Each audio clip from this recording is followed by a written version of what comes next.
الله الرحمن الرحيم. الحج أشهر معلومات فمن فرض فيهن الحج فلا رفث ولا فسوق ولا جدال في الحج. وعن أبي هريرة رضي الله تعالى عنه قال قال رسول الله صلى الله عليه وسلم من حج فلم يرفث ولم يفسق رجع كيوم ولدته أمه أو كما قال النبي صلى الله عليه وسلم. গত দুই জুমাতে মক্কা এবং মদিনার ফজিলত সম্পর্কে আলোচনা হয়েছে, যেটা হজের জন্য ভূমিকা স্বরূপ ছিল। এই সপ্তাহে আমরা হজ ফরজ হওয়ার ব্যাপারে, হজের বিধানের ব্যাপারে কিছু আলোচনা করব। যত নবী দুনিয়াতে এসেছেন সমস্ত নবী বাইতুল্লাহর হজ করেছেন। হযরত নূহ আলাইহিস সালাতু ওয়াস সালামের প্লাবনের পরে বাইতুল্লাহ ধ্বংস হয়ে যায়, তবে সেই খালি জায়গারই নবীগণ তওয়াফ করতে থাকেন, ওইখানে হজের বিধানগুলো পালন করতে থাকেন হযরত ইব্রাহিম আলাইহিস সালাতু ওয়াস সালামের আগ পর্যন্ত। ইব্রাহিম আলাইহিস সালাতু ওয়াস সালাম এসে ওই জায়গায় পুনরায় নতুন কাঠামো, ওই কাঠামোর উপরে নতুন বিল্ডিং নির্মাণ করেন। এরপর আল্লাহ তাআলা ইব্রাহিম আলাইহিস সালামকে হুকুম দেন যে আপনি মানুষের মাঝে হজের ঘোষণা দেন। ওয়াআযযিন ফিন নাসি বিল হজ, সূরাতুল হজের মধ্যে আছে ওয়াআযযিন ফিন নাসি বিল হজ, আপনি মানুষকে হজের হুকুম দেন। ইয়াতুকা রিজালা, তারা পদব্রজে পায়ে হেঁটে আসবে, যাদের পায়ে হেঁটে যাওয়া সম্ভব পায়ে হেঁটে যাবে। ওয়ালা কুল্লি দামিরিন ইয়াতিনা মিন কুল্লি ফাজ্জিন আমিক, দুর্বল উটের উপরে আরোহী হয়ে তারা দূর থেকে আসবে। তো আল্লাহ তাআলা ইব্রাহিম আলাইহিস সালামকে যখন হুকুম দিলেন যে আপনি ঘোষণা দেন, ইব্রাহিম আলাইহিস সালাম বললেন যে আল্লাহ, আমি ঘোষণা দিব, আমার আওয়াজ তো শুধু আমার শক্তি সামর্থ্য যতটুকু আছে এর মধ্যে পৌঁছাবে, বাকি পুরা দুনিয়াতে পৌঁছানোর কি হবে? হাদিসে পাকের মধ্যে আছে আল্লাহ তাআলা ইব্রাহিম আলাইহিস সালাতু ওয়াস সালামকে বললেন যে আপনার কাজ হলো ঘোষণা দেওয়া, পৌঁছানোর দায়িত্ব হলো আমার। ইব্রাহিম আলাইহিস সালাম আওয়াজ করলেন, উনি ঘোষণা দিলেন। এক বর্ণনায় আছে এই ঘোষণা আল্লাহ তাআলা পুরা দুনিয়াতে পৌঁছায় দিয়েছে। যার কানেই আওয়াজ গেছে সে লাব্বাইক আল্লাহুম্মা লাব্বাইক বলছে, যে লাব্বাইক আমরা এখন হজের মধ্যে পড়ে থাকি, তালবিয়া। আরেক বর্ণনায় আছে যে রূহের জগতে, মায়ের পেটে, এবং যত মানুষ তখন দুনিয়াতে বিদ্যমান ছিল, অর্থাৎ যত মানুষ অস্তিত্ব লাভ করেছিল, যত মানুষ মাতৃগর্ভে ছিল, যত মানুষ মাতৃগর্ভেও আসেনি, রূহের জগতে ছিল, তাদের সকলের কানে আল্লাহ আওয়াজ পৌঁছায় দিয়েছেন যে একবার লাব্বাইক বলেছে সে একবার হজে উপস্থিত হতে পারবে, যে দুইবার বলেছে দুইবার উপস্থিত হতে পারবে, কমবেশ যে যতবার লাব্বাইক বলেছে সে ততবার উপস্থিত হতে পারবে। আর এক বর্ণনায় আছে তাফসীরের কিতাবের মধ্যে, ইব্রাহিম আলাইহিস সালাতু ওয়াস সালাম যখন আওয়াজ দিলেন, আল্লাহ তাআলা যত নিচু ভূমি ছিল সমস্ত নিচু ভূমিগুলোকে আল্লাহ তাআলা উঁচু করে দিলেন, আর যত উঁচু ভূমি ছিল সবগুলোকে আল্লাহ তাআলা নিচে করে দিলেন, সবগুলোকে সমান করে দিলেন। পুরা বিশ্বে আল্লাহ তাআলা আওয়াজকে সমানভাবে পৌঁছায় দিলেন। এজন্য হজের ব্যাপারে আমাদের আগ্রহ থাকা দরকার, আমিও যেন সেই দলভুক্ত হই।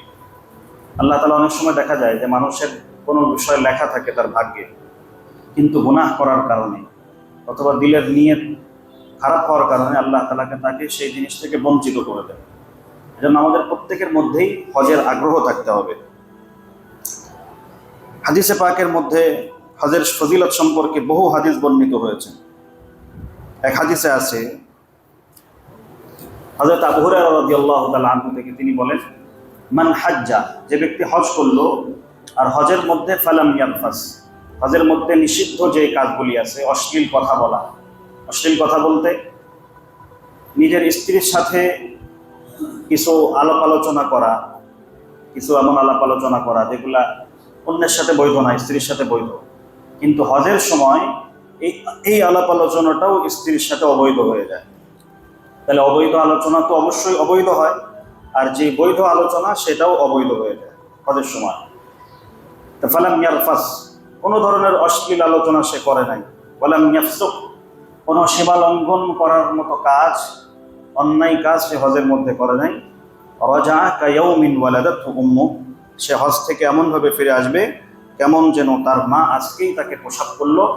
সন্তান নতুন ভূমিষ্ঠ হলে সে যেরকম গুনাহ মুক্ত হয়ে যায়, সে হজ থেকে গুনাহ মুক্ত অবস্থায় ফিরে আসবে।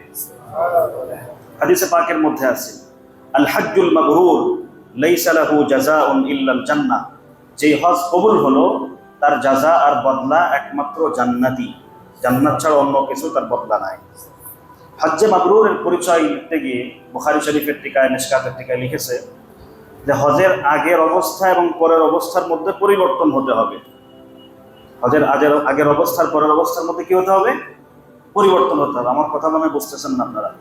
হজের আগে নামাজ পড়তো না, এখন নামাজ পড়ে। হজের আগে মুখে দাড়ি ছিল না, এখন মুখে দাড়ি হয়ে গেছে। হজের আগে অন্যায় লিপ্ত ছিল, এখন অন্যায়গুলো ছেড়ে দিয়েছে। এই বিপরীত অবস্থা যদি হয়, অবস্থার মধ্যে যদি পরিবর্তন হয়, বুঝতে হবে যে এই লোকের হজ কবুল হয়েছে। এজন্য আমাদের বুজুর্গানে দিন যারা ছিলেন, এনারা লাব্বাইক বলার সময় অত্যন্ত ভয় করতেন। বান্দা যখন লাব্বাইক বলে এবং লাব্বাইক বলার সাথে সাথে সে অন্যায় কাজগুলোকে ছেড়ে দেয়, তো আল্লাহ পাকের পক্ষ থেকে জবাব আসে, লাব্বাইক ইয়া আবদি, আমার বান্দা আমিও তোমার কাছে উপস্থিত। আর কোনো বান্দা যখন অন্যায় কাজে লিপ্ত থাকে, গুনাহে লিপ্ত থাকে, আর সে বলে লাব্বাইক আল্লাহুম্মা লাব্বাইক, ইহরাম পরার পরে এটা পড়া শুরু করতে হয়, তখন আল্লাহ পাকের পক্ষ থেকে আওয়াজ আসে, লা লাব্বাইক, তোমার কোনো লাব্বাইক গ্রহণযোগ্য নয়। এজন্য এক বুজুর্গ ছিলেন হযরত যাইনুল আবেদিন রাহমাতুল্লাহি আলাইহি, আল্লাহ নবী সাল্লাল্লাহু আলাইহি সাল্লামের বংশধর হুসাইন রাদিয়াল্লাহু তাআলা আনহু ছেলে। উনি একবার হজের জন্য ইহরাম করলেন। ইহরাম পরে যখন লাব্বাইক, ইহরাম করার সাথে সাথে ওনার চেহারা বিবর্ণ হয়ে গেল। যখন লাব্বাইক বললেন ঘোড়ায় উঠে, লাব্বাইক বলার সাথে সাথে বেহুশ হয়ে পড়ে গেলেন। কি ব্যাপার, আপনি বেহুশ হয়ে পড়ে গেলেন কেন? বলে, আমার এই ভয় হলো যে আমি দুনিয়াতে বলবো লাব্বাইক, আর আসমান থেকে আওয়াজ আসবে লা লাব্বাইক, তোমার লাব্বাইক আমার কাছে গ্রহণযোগ্য নয়। এই কথা চিন্তা করে আমি বেহুশ হয়ে গেলাম। পুরা হজের মধ্যে যতবার উনি লাব্বাইক বলেছেন, ওনার মধ্যে অবস্থার সৃষ্টি হয়েছে। কেমন ভয় তাদের দিলের মধ্যে ছিল। আর আজকে দেখেন, মাঝখান দিয়ে কথা বলার উদ্দেশ্য ছিল না, চলে আসছে কথা। বাইতুল্লাহতে হজ উমরা করতে গিয়ে কেমন ভয়ের অবস্থায় থাকার দরকার। তো ভয়ের অবস্থা তো দূরের কথা, সেলফি তুলে ছবি তুলতেছে যে আমি এখন হজে আছি, আমি উমরায় আছি। যেখানে তওয়াফের মধ্যে, তওয়াফ হলো নামাজের মতোই, তবে নামাজের মধ্যে হাঁটা চলা করা যায় না, তওয়াফের মধ্যে হাঁটা চলা করা যায়। তো নামাজের মধ্যে কথা বলা যায়, কি বলেন? কথা বলা যায়? নামাজের মধ্যে ছবি তোলা যায়? এই লোকটা তওয়াফের মতো এত বড় গুরুত্বপূর্ণ ইবাদতের সময় ছবি তুলতেছে, কত কঠিন বিষয়। এই জন্য আমাদের বুজুর্গানে দিন আসলাফ যারা ছিলেন, ওনারা খুব ভয় করতেন এই বিষয়ে, যে আমি লাব্বাইক বলবো আর আমার লাব্বাইককে কবুল করা হলো না, বলা হলো লা লাব্বাইক। আর এক বুজুর্গ, উনি হজে গেলেন, 70 বছর পর্যন্ত হজ করতেছেন। 70 বারের বার যখন উনি লাব্বাইক বললেন, লাব্বাইক আল্লাহুম্মা লাব্বাইক, তো গায়েব থেকে আওয়াজ আসলো লা লাব্বাইক, তোমার লাব্বাইক কবুল নয়। তো পাশের থেকে এক যুবক এই শব্দ শুনে ফেললো। তো যুবক বলছে যে, চাচা আপনি লাব্বাইক বললেন আর পাশে বলা হচ্ছে লা লাব্বাইক, তুমিও শুনেছো? বলে, হ্যাঁ আমিও শুনেছি। বলে, দেখো তুমি তো একবার শুনলে, আমি আজ 70 বছর ধরে শুনতেছি, কিন্তু এই দরবার ছাড়া আর কোন দরবার আছে যেখানে যে লাব্বাইক বলবো? যতই আমাকে প্রত্যাখ্যান করা হোক, আমি তো এই দরবারেই আসে থাকবো, এখানে লাব্বাইক বলতে থাকবো। এরপরে গায়েব থেকে আবার সে লাব্বাইক বললো, কান্নাকাটি করে। গায়েব থেকে আওয়াজ আসলো, এখন তোমার লাব্বাইককে কবুল করে নেওয়া হয়েছে।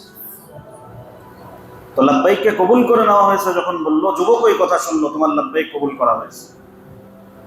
এজন্য প্রিয় ভাইয়েরা, বড় ভয়ের সাথে থাকার দরকার। তো যাই হোক, হাদিসে পাকের মধ্যে আছে, যে ব্যক্তি হজকে সুন্দরভাবে পালন করবে, সে হজ থেকে এমনভাবে ফিরে আসবে যে কেমন যেন তার মা আজকেই তাকে প্রসাব করেছে, পরিপূর্ণ গুনাহমুক্ত হয়ে যাবে। সাহাল ইবনে সাদ রাদিয়াল্লাহু তাআলা আনহু থেকে রওয়ায়াত, তিনি বলেন, রাসূলুল্লাহ সাল্লাল্লাহু আলাইহি ওয়াসাল্লাম ইরশাদ করেছেন, মা মিন মুসলিমিন ইউলাব্বি ইল্লা লাব্বা মান আন ইয়ামিনিহি ওয়া আন শিমালিহি। যে কোনো মুসলমান যখন লাব্বাইক বলে, লাব্বাইক আল্লাহুম্মা লাব্বাইক, তার ডানে বামে যত পাথর, যত গাছ আর যত মাটির ঢিলা আছে, এরা সকলে বলে লাব্বাইক আল্লাহুম্মা লাব্বাইক, তার সাথে সাথে বলতে থাকে যতক্ষণ পর্যন্ত তার জমিন শেষ না হয়, অর্থাৎ সে বাইতুল্লাহতে যতক্ষণ না পৌঁছায়, মাঝখানের এই জমিনে যতবার সে লাব্বাইক বলে, তার আশপাশের সমস্ত ঢিলা, পাথর সমস্ত গাছপালা, ছোট ছোট গাছ, বড় বড় গাছ, সব তার সাথে লাব্বাইক আল্লাহুম্মা লাব্বাইক বলতে থাকে। হযরতে মুসা আলাইহিস সালাতু ওয়াস সালাম যখন বলতেন লাব্বাইক লাব্বাইক আল্লাহুম্মা লাব্বাইক, আল্লাহ তাআলা আসমান থেকে বলতেন লাব্বাইক ইয়া মুসা, হে মুসা আমিও তোমার কাছে উপস্থিত। তো বান্দাও যখন বলে লাব্বাইক, আল্লাহ বলে বান্দা আমিও তোমার কাছে উপস্থিত। দুইজন সাহাবী রাসূল করিম আলাইহিস সালাতু ওয়াস সালামের কাছে আসলেন, এসে বলেন ইয়া রাসূলুল্লাহ, আমরা আপনার কাছে কিছু প্রশ্ন করতে চাই। আল্লাহ নবী সাল্লাল্লাহু আলাইহি সাল্লাম বললেন, যদি তোমাদের প্রশ্ন করার দরকার হয় প্রশ্ন করো। তো বলে ইয়া রাসূলুল্লাহ, আমরা হজ সম্পর্কে আপনার কাছে জানতে চাই। কয়েকটা প্রশ্ন। এক নম্বর প্রশ্ন হলো মা সাওয়াবুল খুরুজি মিনাল বাইতি লিল হজ, হজের জন্য বাড়ি থেকে বের হওয়ার সওয়াব কি? হজের জন্য বাড়ি থেকে বের হওয়ার বদলা কি, বিনিময় কি? দুই নম্বর প্রশ্ন হলো, আপনারা যারা বাইতুল্লাহতে গেছেন তারা জানেন, হজ শেষ হওয়ার পরে মানে বাইতুল্লাহ তওয়াফ করার পরে 2 রাকাত নামাজ পড়তে হয় মাকাম ইব্রাহিমে। তো ওনারা জিজ্ঞাসা করেন মা সাওয়াবুর রাকআতাইনি বা'দা তাওয়াফ। আরেকটা প্রশ্ন হলো ইয়া রাসূলুল্লাহ, তাওয়াফ শেষ করার পরে 2 রাকাত নামাজ পড়ার সওয়াব কি? 2 নম্বর প্রশ্ন। কয় নম্বর প্রশ্ন গেল? 2 নম্বর প্রশ্ন। 3 নম্বর প্রশ্ন হলো ওমা সাওয়াবুস সা'i বাইনাস সাফা ওয়াল মারওয়া, ইয়া রাসূলুল্লাহ সাফা মারওয়া দৌড়ানোর সওয়াব কি? 4 নম্বর প্রশ্ন হলো ওমা সাওয়াবুল ওকুফি বিআরাফা ওয়া রামিশ শাইতান ওয়াত তাযহিয়া। 4 নম্বর প্রশ্নের মধ্যে কয়েকটা ভাগ। 1 নম্বর হলো ইয়া রাসূলুল্লাহ আরাফার ময়দানে অবস্থান করার সওয়াব কি? 2 নম্বর প্রশ্ন হলো শয়তানকে পাথর মারার সওয়াব কি? এরপরে হলো কুরবানি করার সওয়াব কি? ইয়া রাসূলুল্লাহ এই কয়েকটা প্রশ্নের জবাব আপনি আমাদেরকে একটু দেন, এর সওয়াবের ব্যাপারে আমরা জানতে চাই। নবী করিম আলাইহিস সালাতু ওয়াস সালাম ইরশাদ করলেন, ইদা খারাজতুম, যখন তোমরা হজের জন্য বের হও, মিন কুল্লি কদামিন লিমারকাবিকুম সাওয়াউন রাফআ আও ওয়াযা ইউকতাবু আজরুন ওয়া তুমহা সাইয়্যাতুন। তোমরা যখন কোনো বাহনের উপরে উঠে হজের জন্য রওনা করো, উট অথবা ঘোড়ার উপরে উঠে যখন রওনা করো, যেই কদম উট রাখে অথবা যেই কদম সামনে ফেলে, যেই কদম উঠায়, যেই কদম রাখে, প্রত্যেক কদমের উপরে একটা করে গুনাহ, একটা করে সওয়াব লেখা হয় এবং একটা করে গুনাহ মাফ করে দেওয়া হয়। এটা হলো আল্লাহর রাস্তায় বের হওয়ার, হজের জন্য বের হওয়ার সওয়াব। এরপরে তাওয়াফ শেষ করার পরে মাকাম ইব্রাহিমে 2 রাকাত নামাজ পড়ার সওয়াব হলো ওয়া সাওয়াবুর রাকআতাইন বা'দা তাওয়াফ কাইতাকি আবদিন আরবি। একজন আরবি গোলামকে আজাদ করলে যে সওয়াব হয়, গোলামের মধ্যে 3টা প্রকার। একটা হলো রুমি গোলাম 2য় স্তরের, হাবশি গোলাম 3য় স্তরের, আর আরবি গোলাম 1 নম্বর স্তরের। ইসমাইল আলাইহিস সালাতু ওয়াস সালামের আওলাদের গোলাম, এই গোলাম দান করলে সওয়াব সব থেকে বেশি হয়। যে তাওয়াফ শেষ করার পরে 2 রাকাত নামাজ আদায় করে আল্লাহ তাআলা একটা আরবি গোলাম আজাদ করার সমান সওয়াব আল্লাহ তাআলা তাকে দান করেন। ওয়া সাওয়াবুস সা'i বাইনাস সাফা ওয়াল মারওয়া কাইতাকি 70 আবদান। সাফা মারওয়া সাই করলে, দৌড়ালে আল্লাহ তাআলা 70টা গোলাম আজাদ করার সমান সওয়াব দান করেন। ওয়া ইযা কানা ইয়াউমু আরাফা, যখন আরাফার দিন হয়, ইয়ানজিলুল্লাহু ইলাস সামাঈদ দুনিয়া, আল্লাহ তাআলা প্রথম আসমানে আসেন। আল্লাহ কোন আসমানে আসেন? প্রথম আসমানে। ওয়া ইয়াকুলু লিল মালাইকাতি মুফাখিরান, আল্লাহ তাআলা ফেরেশতাদেরকে ফখর করে বলেন, ইন্না ইবাদি জাউ মিন বাঈদিন শাঈসিনা মুগবাররিন, আমার বান্দাগণ দূর থেকে গুল্ল গুল্ল চুল নিয়ে ধুলায় ধূসরিত অবস্থায় আমার কাছে এসেছে। ইয়ারজুনা রাহমাতি, তাদের উদ্দেশ্য আমার রহমত পাওয়া। গফারতু লাকুম, ও আমার বান্দা তোমাদের সকলকে আমি মাফ করে দিলাম। এরপর আল্লাহ বলেন ওয়ালাউ কানাত যুনুবুকুম মিথলা আদাদির রামাল, যদিও তোমাদের গুনাহ বালুকণা সমান হয়। সুবহানাল্লাহ বলবেন না? বালুক যতগুলো দানা বিশ্বে আছে হিসাব করে বলতে পারবেন? 1 মুষ্টি বালির দানা হিসাব করে বলতে পারবেন? নিজের বাড়ির সামনে বিল্ডিং করার জন্য স্তূপ করা বালি তো দূরের কথা, নিজের 1 মুষ্টি বালুর হিসাব বলতে পারবেন না। পুরা বিশ্বের যত বালুকণা আছে, এই বালুকণা পরিমাণ যদি গুনাহ তোমার হয়, ওই পরিমাণ গুনাহ হলেও তোমাকে মাফ করে দিলাম। আও কতরি আও আদাদিল মাতর, অথবা বৃষ্টির ফোঁটা পরিমাণ গুনাহ যদি তোমার হয়, সেই পরিমাণ গুনাহ হলেও তোমাদেরকে মাফ করে দিলাম। আও জাবাদিল বাহার, সমুদ্রের মধ্যে যেই পরিমাণ ফেনা আছে, ওই ফেনা পরিমাণ গুনাহ হলেও তোমাদের গুনাহকে মাফ করে দিলাম। ইযহাবু মাগফুরিন, তোমরা এমন ভাবে ফিরে যাও যে তোমাদের গুনাহ খাতাকে মাফ করে দেওয়া হয়েছে। ওয়াল্লাযীনা তাশফাউনা লাহুম, এটা আরাফার ময়দানের কথা বলতেছে। তোমরা যাদের জন্য আজকে সুপারিশ করবে, যাদের জন্য ক্ষমা চাবে, আসামুহুম আইযান মাগফুরা, তাদের গুনাহ খাতাকেও আজকে মাফ করে দেওয়া হবে। এই ফজিলত কি বেলতলায় বসে বসে পাওয়া যাবে? পলিটেকনিকের মাঠে গেলে পাওয়া যাবে? অমুক তমক মাঠে গেলে পাওয়া যাবে? কোথায় পাওয়া যাবে এটা? আরাফার ময়দান। আরাফার ময়দান ছাড়া এই ফজিলত পাওয়া যাবে না। তাহলে আরাফার ময়দানে যেতে হলে কি করতে হবে? কথা বলেন না তো। হজে যেতে হবে। যাদের সামর্থ্য নেই তারা কিভাবে যাবে? তারা আজকের থেকে একটা ব্যাংক বানায়, তার মধ্যে টাকা জমা করা শুরু করবে। 1 টাকা, 2 টাকা, 3 টাকা যা পারে জমাবে হজের নিয়তে। ওটা লিখে রাখবে, হজের নিয়তে আমি জমাচ্ছি। আর দোয়া করতে থাকবে, আল্লাহ আমার যতটুকু সাধ্য আছে আমি জমাচ্ছি, তুমি আমাকে তৌফিক দান করো। আল্লাহ যদি তৌফিক দান করে অল্পতেই বরকত হয়ে যেতে পারে। আল্লাহ যদি তৌফিক দান করেন, আল্লাহ ওর মধ্যে আস্তে আস্তে বরকত এমন হয়ে যাবে যে হজে যাওয়ার মতো পয়সা তার অর্জন হয়ে যাবে। করবো তো সবাই ইনশাল্লাহ? সবাই হজে যাওয়ার আগ্রহ থাকা দরকার। এরপর আল্লাহ নবী বলেন, তোমরা জিজ্ঞাসা করেছো পাথর মারা সওয়াব কি, ওরামিউল হাসাদ, পাথর মারা সম্পর্কে বলি। বিকুল্লি হাসাতিন ইউগফারু যামবুন মুহলিকুন, প্রত্যেক পাথর মারার কারণে কয়টা পাথর মারতে হয়? 7টা পাথর মারতে হয়। পাথর পাথর মানে ছোট ছোট পাথর কুচি, বড় বড় পাথর মারলে হবে না, আবার একসাথে 7টা মেরে দিলেও হবে না। অনেকে আছে অনেক আবেগী হয়ে জুতা মারে, জুতা মেরে দেয়। এটা ইসলামের কোনো আবেগ বলতে কোনো কিছু নাই। যেরকম মারতে বলা হয়েছে হুবহু ওরকম মারার মধ্যেই এটা অনুসরণ। প্রত্যেকটা পাথর মারার কারণে এক এক পাথরে আল্লাহ তাআলা এমন এক একটা গুনাহ মাফ করেন, যেই গুনাহ একটা গুনাহ মানুষকে ধ্বংস করার জন্য যথেষ্ট ছিল। এক পাথরের কারণে আল্লাহ তাআলা এক একটা গুনাহ মাফ করেন। তাহলে 7 পাথরে কয় গুনাহ মাফ করেন? 7টা বড় বড় গুনাহ, মুহলিক গুনাহ আল্লাহ মাফ করে দেন।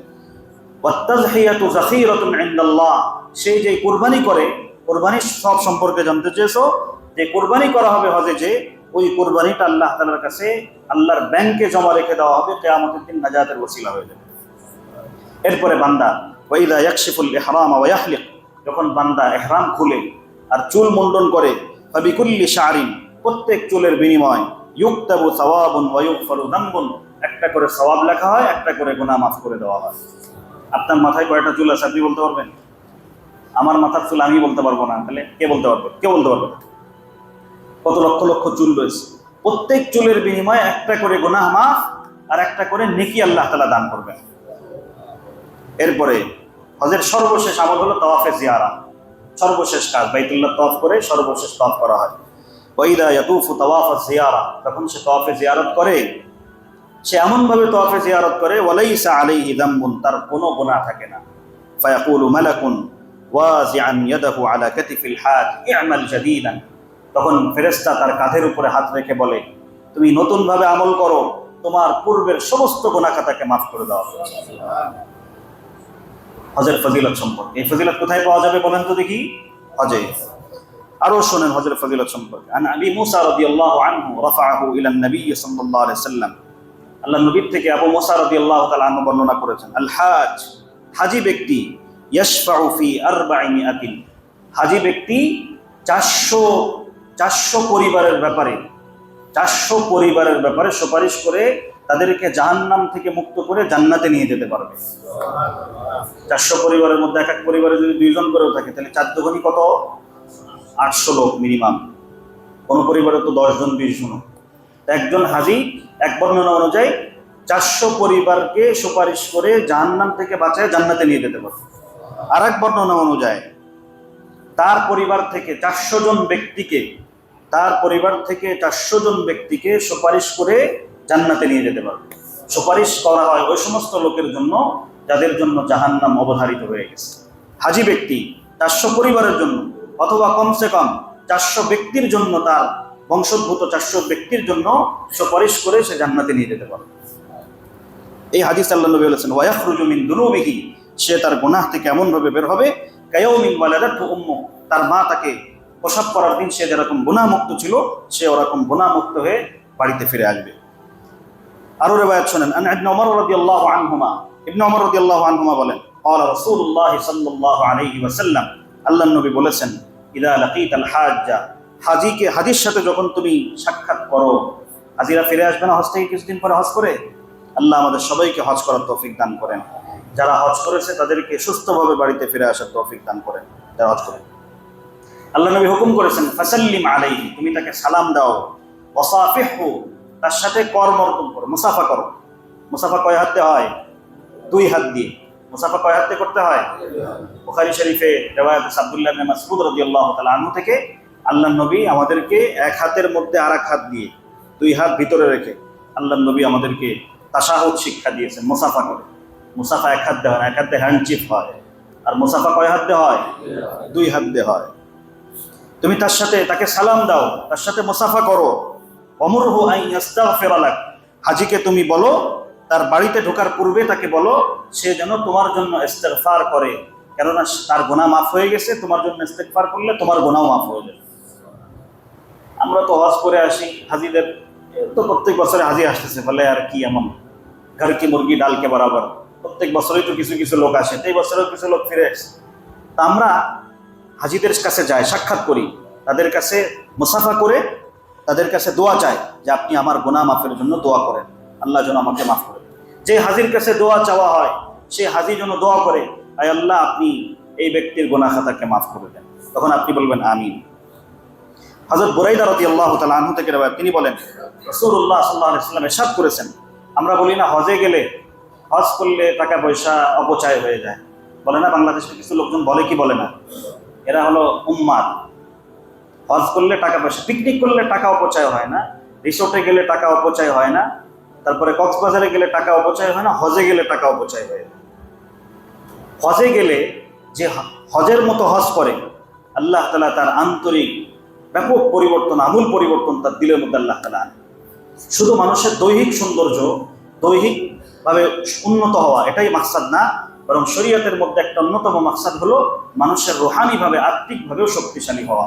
আত্মিকভাবে শক্তি হওয়ার জায়গা একটা হলো নামাজ পড়তে মসজিদে আসা, আত্মিকভাবে শক্তিশালী হওয়ার জায়গা হলো দ্বীনি কথা যেখানে হয় সেখানে যাওয়া, আত্মিকভাবে শক্তিশালী হওয়ার জায়গা হলো হজের সময় যাদের উপরে হজ ফরজ হয়েছে হজ করতে যাওয়া, যাদের সামর্থ্য আছে হজ করতে না পারলে উমরা করতে যাওয়া।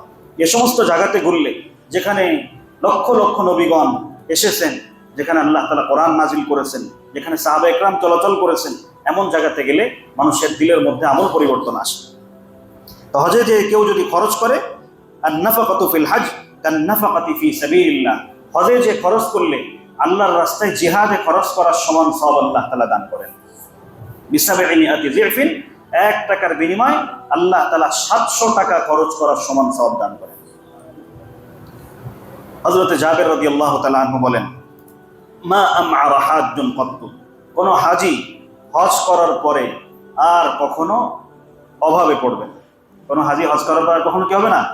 অভাবে পড়বে না। আয়েশা রাদিয়াল্লাহু তাআলা আনহা বলেন, আরেকটা হাদিস, আয়েশা রাদিয়াল্লাহু তাআলা আনহা বলেন, ইস্তাযানতুন নবিয়্য সাল্লাল্লাহু আলাইহি ওয়াসাল্লাম, আমি রাসূল করিম সাল্লাল্লাহু আলাইহি ওয়াসাল্লামের কাছে বললাম, ইয়া রাসূলুল্লাহ, আমাকে জিহাদ করার অনুমতি দেন, ফিল জিহাদ। ইস্তাযানতুন নবিয়্য সাল্লাল্লাহু আলাইহি ওয়াসাল্লাম ফিল জিহাদ, ইয়া রাসূলুল্লাহ, পুরুষরা জিহাদে যায়, আপনি আমাদেরকেও, মহিলাদেরকেও জিহাদে যাওয়ার সুযোগ করে দেন, বিশেষভাবে আমি অনুমতি চাচ্ছি, আমাকে সুযোগ করে দেন। আল্লাহ নবী কি বললেন? জিহাদুকুন্না আল হজ, তোমাদের জিহাদ হলো হজে গিয়ে হজ করা। হজে যে তোমরা হজ করো, হজ করলে আল্লাহ তাআলা তোমাদের মহিলাদেরকে জিহাদের সমান সওয়াব দান করবেন। আরেকটা হাদিস আবু হুরায়রা রাদিয়াল্লাহু তাআলা আনহু থেকে বর্ণিত, রাসূলুল্লাহ সাল্লাল্লাহু আলাইহি ওয়াসাল্লাম বলেছেন, মান খারাজা হাজ্জান, যে ব্যক্তি হজ করার জন্য বের হলো, ফামাতা, হজ করার জন্য বের হওয়ার পরে মৃত্যুবরণ করলো, হজ করার জন্য গেছে, স্বাভাবিক মৃত্যু হয়ে গেছে, আল্লাহ তাআলা কুতিবা লাহু আজরুল হাজ্জি ইলা ইয়াউমিল কিয়ামা, কিয়ামত পর্যন্ত তার জন্য একজন হাজীর সওয়াব লেখা হতেই থাকবে, হতেই থাকবে, হতেই থাকবে, হতেই থাকবে। যে ব্যক্তি ওমান খারাজা মুতামিরান, যে ব্যক্তি উমরার জন্য বের হবে, ফামাতা, ওই ব্যক্তি মৃত্যুবরণ করলো, কুতিবা আজরুল মুতামিরি ইলা ইয়াউমিল কিয়ামা, কিয়ামত পর্যন্ত আল্লাহ তাআলা তার জন্য একজন উমরাকারীর সওয়াব লিখতেই থাকবেন, লিখতেই থাকবেন। ওমান খারাজা গাজিয়ান, যে ব্যক্তি আল্লাহর রাস্তায় কাফেরদের সাথে মোকাবেলার জন্য বের হলো, সে শাহাদাতের মওত না, তাদের সাথে লড়াই করতে করতে মওত না, ফামাতা, স্বাভাবিক মৃত্যু তার হলো, কুতিবা লাহু আজরুল গাজি ইলা ইয়াউমিল কিয়ামা, কিয়ামত পর্যন্ত আল্লাহ তাআলা তাকে একজন গাজী, আল্লাহর রাস্তায় যোদ্ধার সমান সওয়াব দান করতেই থাকবে। তো ভাই, হজ এটা অত্যন্ত গুরুত্বপূর্ণ বিষয়। আরেকটা বিষয় হলো, হজের সময় অনেক সময় আমরা হজ করা অবস্থায় বসেন, হজের সময় উঠাউঠি করলে সমস্যা। হজের সময় অনেক সময় হজ ফরজ হয়, কিন্তু মানুষের সামর্থ্য না থাকার কারণে, মানে শক্তি না থাকার কারণে হজ করতে পারে না। বদলি হজ কি করা যাবে কিনা, এর কোনো প্রমাণ শরীয়তের মধ্যে আছে কিনা? আল্লাহ নবী যখন বিদায় হজে যান, বিদায় হজে আল্লাহ নবী উটের উপর আরোহী, একজন মহিলা এসে আল্লাহ নবীকে জিজ্ঞাসা করলেন। আল্লাহ নবীর পিছনে ওসাম রাদিয়াল্লাহু তাআলা আনহু ছিলেন, বুখারী শরীফের riwayat। উনি এসে জিজ্ঞাসা করলেন, ইয়া রাসূলুল্লাহ, আদরাকা আবি হাজ্জুন, আমার আব্বার হজ, আদরাকা আবি শাইখুন, আমার আব্বা বুড়া হয়ে গেছে, ওয়া ফুরিযা আলাইহিল হজ, তার উপরে হজ ফরজ হয়েছে, আফা আহুজ্জু আনহু, আমি কি তার পক্ষ থেকে হজ করতে পারি?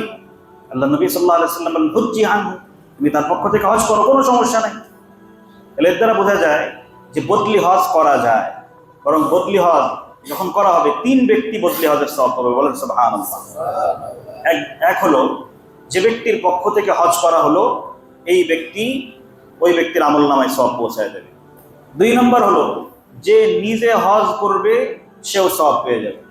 3 নম্বর হলো মুনাফফিজুন, ওই ব্যক্তি যার উপরে হজ ফরজ হয়নি, তাকে বদলি হজের জন্য পাঠানো হলো, তো যে ব্যক্তি বদলি হজের জন্য টাকা পয়সা দিয়ে পাঠাবে, সেও সওয়াব পাবে। আবার শুনেন, হজ যখন বদলি হজ করা হবে 3 ব্যক্তি সওয়াব পাবে। এক হলো যে ব্যক্তির পক্ষ থেকে হজ করা হলো, সেও সওয়াব পাবে, যে হজ করবে স্বয়ং সেও সওয়াব পাবে, আর যে খরচ দিল সে নিজেও সওয়াব পাবে। 3 ব্যক্তি সওয়াব পেয়ে যাবে। এজন্য আমাদের সকলের হজ করা দরকার। হজ গুরুত্বপূর্ণ হওয়ার কারণে আমাদের পূর্বসূরীরা সকলেই হজ করেছেন। ইমাম আবু হানিফা রাহমাতুল্লাহ আলাইহি ওনার জীবদ্দশাতে 63 বার হজ করেছেন, 63 বার। ইমাম আবু হানিফা রাহমাতুল্লাহ। হযরত হাসান রাদিয়াল্লাহু তাআলা আনহু, আল্লাহর নবীর দৌহিত্র, উনি 20 বার মদিনার থেকে মক্কা 20 বার পায়ে হেঁটে হজ করেছেন, 20 বার। খলিফাতুল মুসলিমিন যারা ছিলেন, হযরত আবু বকর রাদিয়াল্লাহু আনহু, ওমর রাদিয়াল্লাহু তাআলা আনহু, আলী, ওসমান রাদিয়াল্লাহু তাআলা আনহু, এনারা প্রত্যেকেই প্রতি বছরে হজে যেতেন। এবং হজের সময় যখন বিভিন্ন এলাকার লোকজন ওনাদের এখানে আসতো, তো ওই সমস্যাগুলার, যে বিভিন্ন এলাকার থেকে সমস্যাগুলো নিয়ে আসতো, এই সমস্যার সমাধান করতেন। দেখেন হজ কত গুরুত্বপূর্ণ একটা বিধান। কোরআনে পাকের শেষ যে, মানে শেষের দিকের যে আয়াতগুলি, যেখানে আল্লাহ তাআলা এই দিন পরিপূর্ণ হওয়ার কথা বলেছেন, দিন পূর্ণ হয়ে গেছে, আর আল্লাহ তাআলা নিয়ামত পূর্ণ হয়ে গেছে, এই কথা যেটা আল্লাহ তাআলা বলেছেন, আল ইয়াউমা আকমালতু লাকুম দীনাকুম, আজকে আমি তোমাদের জন্য তোমাদের দিনকে পরিপূর্ণ করে দিলাম, ওয়া আতমামতু আলাইকুম নি'মাতি, এবং আমার নিয়ামতকে তোমাদের জন্য পূর্ণ করে দিলাম, ওয়া রাদিতু লাকুমুল ইসলাম দীনা, এবং দিন ইসলামকে একমাত্র তোমাদের জন্য মনোনীত ধর্ম হিসেবে পছন্দ করলাম। এই আয়াতটা আল্লাহ তাআলা হজের সময় নাজিল করেছেন। ইমাম গাযালি রাহমাতুল্লাহি আলাইহি বলেন, ইসলামের বিধান তো মৌলিক বিধান, যেটা বুনিয়াদী বিধান, যেটা এটা হলো 5টা। 1 নম্বর হলো শাহাদাতি আল্লাহ ইলাহা ইল্লাল্লাহ ওয়া আন্না মুহাম্মাদার রাসূলুল্লাহ, আল্লাহকে এক বলে স্বীকার করা, রাসূলকে রাসূল রূপে মানা। 2 নম্বর হলো ইকামিস সালাহ, নামাজ কায়েম করা। 3 নম্বর হলো সাওমি রমাদান ওয়া ইতাইজ যাকাত, যাকাত প্রদান করা। 4 নম্বর হলো সাওমি রমাদান। এক বর্ণনায় হজকে শেষে বলা হয়েছে, এক বর্ণনায় রোজাকে আগে বলা হয়েছে। তো হজকে শেষে ধরে ইমাম গাযালি রাহমাতুল্লাহি আলাইহি বলেছেন, ইসলামের সবথেকে বুনিয়াদী এবং ইসলামের পরিপূর্ণতার জন্য বিধান হলো হজের বিধান। দেখেন হজের বিধান কিন্তু সবার উপরে ফরজ হয় না। 2টা বিধান সক্ষমের, 2টা বিধান হলো, নামাজ হলো সক্ষম অক্ষম সকলের জন্য, মানে সক্ষম অক্ষম বলতে ধনী গরিব সকলের জন্য নামাজ। নামাজের ব্যাপারে কোনো তারতম্য আছে বলেন? কোনো তারতম্য নাই। রোজার ব্যাপারে কোনো তারতম্য আছে বলেন? ধনী গরিব সকলের জন্য রোজা। কিন্তু যাকাত এবং হজ এটা শুধুমাত্র সক্ষমের জন্য দেওয়া হয়েছে। তাও যাকাতের তুলনায় হজের সক্ষমতাটা একটু বেশি হতে হয়। এখানে একটা লোকের যাকাত ফরজ হওয়ার জন্য ৭৮,০০০ থেকে ৮০,০০০ টাকা হলে তার উপরে যাকাত ফরজ হয়ে যায়। কিন্তু হজ ফরজ হওয়ার জন্য বর্তমান আমাদের প্রেক্ষাপটে ৭-৮ লক্ষ টাকা তার লাগে, তারপরে হজ ফরজ হয়। তাই আল্লাহ তাআলা এই বুনিয়াদী বিধানকে সর্বশেষে দিয়েছেন, এবং এই বিধান দেওয়ার পরে এই আয়াতটা আল্লাহ তাআলা কোরআনে পাকের মধ্যে নাজিল করে ইমাম গাযালি রাহমাতুল্লাহি আলাইহি বলেছেন, এইদিকে ইঙ্গিত করেছেন যে হজ এই বিধানটা হলো দিনের মুকাম্মিলাতের অন্তর্ভুক্ত। মুকাম্মিলাত মানে এই বিধানটা এমন একটা বিধান, যেই বিধান পালন করলে দিনের মধ্যে পূর্ণতা আসে। আর আল্লাহ তাআলা কত বড় দয়ালু আমাদের উপরে। মানুষ যখন দিনের কাজ করে, আল্লাহ তাআলা এই দিনের কাজ করার কারণে এর বিনিময় যেরকম নাকি আল্লাহ তাআলা পরকালে দিবেন, এর বিনিময় আল্লাহ তাআলা দুনিয়াতেও দান করেন। এজন্য রাসূল করিম আলাইহিস সালাতু ওয়াস সালাম হাদিসে পাকের মধ্যে বলেছেন, তাবিউ বাইনাল হজ্জি ওয়াল উমরা ফাইন্নাহুমা ইয়ানফিয়ানিল ফাকরা। তোমরা বারবার হজ এবং উমরা করো, কেননা হজ আর উমরা করার দ্বারা মানুষের দারিদ্রতা দূর হতে থাকে, মানুষের দারিদ্রতা দূর হতে। পক্ষান্তরে যাদের উপরে হজ ফরজ হলো আর হজের এই বিধানকে পূর্ণ করলো না, আগামী সপ্তাহের বিস্তারিত আলোচনা হবে। ভূমিকা স্বরূপ বলি, রাসূল করিম আলাইহিস সালাতু ওয়াস সালাম বলেছেন, ফামাতা ইনশা ইয়াহুদিয়ান আও নাসরানিয়া, সে চাইলে ইহুদি হয়ে মরুক, চাইলে খ্রিস্টান হয়ে মরুক, কোনো সমর্থের ব্যাপারে কোনো পরোয়া নাই। বর্তমান সমাজে বাংলাদেশের প্রেক্ষাপটে অনেক লোক এমন আছে যেই লোকরা মনে করে যে হজের বিধান পালন করলে মানুষের মৃত্যু হয়ে যায়, যে ইহরামের কাপড় একটা নিচেই পরে একটা উপরে পরে, তার মানেই হলো তার মরার ঘন্টা বেজে গেছে, এরপরে আর বাঁচার কোনো সুযোগ নাই। এজন্য হজ করতে হবে বুড়া বয়সে, তখন একদম মরা অনিবার্য। আচ্ছা বলেন তো দেখি, মরার জন্য, মৃত্যুর জন্য কোনো নির্দিষ্ট সময় আছে বলেন? দাদা নাতিকে দাফন করতেছে না? পিতা সন্তানকে দাফন করছে না? করছে। মৃত্যুর জন্য তো কোনো নির্দিষ্ট সময় নাই, যে কোনো সময় মৃত্যু আসতে পারে। তবে আল্লাহর বিধান কেমন সময় পালন করতে হবে? যখন মানুষের সক্ষমতা থাকে।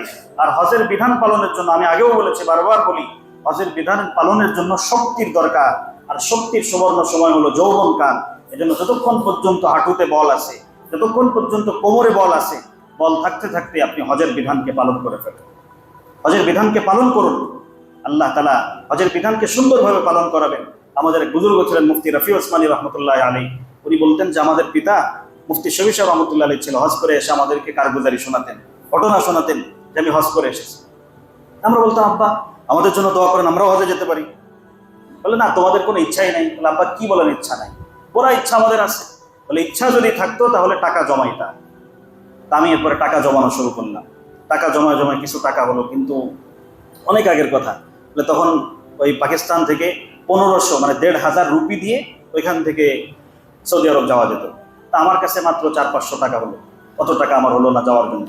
আমার ছোট্ট একটা লাইব্রেরি ছিল, ওই লাইব্রেরিটা আমি বিক্রি করে দিলাম, এর দিয়েও দেখি পূরণ হয় না। এরপরে ওই সময় দারুল উলুম করাচিতে একটা ছাত্র বয়সকালে পড়তে এসেছে, তার চাকরি বাকরি শেষ হয়ে গেছে, পেনশনের যে টাকা পেয়েছে ওই টাকাগুলো নিয়ে সে দারুল উলুম করাচিতে আলেম হওয়ার ইচ্ছায় সে ওখানে চলে এসেছে। যখন সে শুনেছে যে আমি হজে যাব, তো সে আমাকে বলতেছে, হুজুর আমার এই টাকাগুলো আপনি রেখে দেন, আমি শুনেছি আপনি হজে যাবেন, আপনি যখন পারেন তখন আপনি আমাকে টাকাটা পরিশোধ করুন। উনি কিন্তু জানেও না যে লোকের কাছে এই টাকা আছে। উনি দোয়া করতেছেন আর চেষ্টা করতেছেন, আল্লাহ টাকার ব্যবস্থা করে দিয়েছেন। এরপরে উনি ওইখানে যে পরিমাণ টাকা ছিল, ওনার যাতায়াতের টাকা পূর্ণ হয়ে অতিরিক্ত আরো ঘরের খরচের টাকাও হয়ে গেল। এরপরে উনি বাইতুল্লাহতে গেলেন। আমি বাইতুল্লাহতে যাওয়ার পরে, বলে যে এটা হলো 1971-72-এর কথা।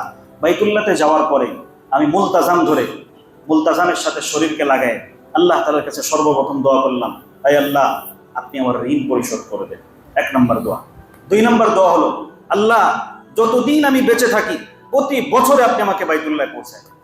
উনি বলেন ওই দোয়ার বরকতে, মুলতাজামে দোয়া করলে দোয়া কবুল হয়, ওই দোয়ার বরকতে বাইতুল্লাহ থেকে ফিরে আসার পরপরই আমার ঋণ পরিশোধ হয়ে গেল।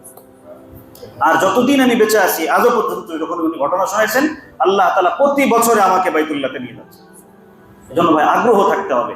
আল্লাহ আমাদের সকলকে তৌফিক দান করেন, যাদের উপরে হজ ফরজ হয়েছে হজকে পূর্ণ করার তৌফিক দান করেন। ওয়া আখিরু দাওয়ানা আলহামদুলিল্লাহি রাব্বিল আলামিন।